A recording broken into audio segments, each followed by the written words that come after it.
Hi everyone, the Simple Dad here. In this video, I'll show you how to move your edge panel from your right side to your left side.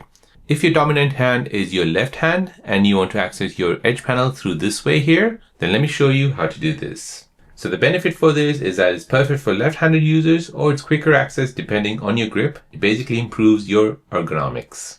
So let me show you how to do this. So first you want to go ahead and open up your settings. Now you want to go ahead and scroll down and find display. From here, you want to go ahead and scroll down and find the edge panels. Make sure it's turned on. Now go ahead and tap on handles. And now here you can go ahead and position it anywhere you like. So currently it's on the left-hand side. So you can go ahead and position it to the left-hand side. So it switches here and then press home.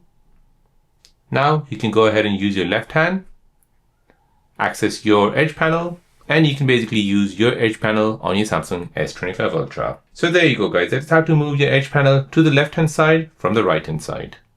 If you're new on the channel and you want to find out more about your iPhone, your Android phone, or any other social media apps, then don't forget to subscribe to this channel to become a part of the Simple Dad community. Hit the like button if you find this video useful.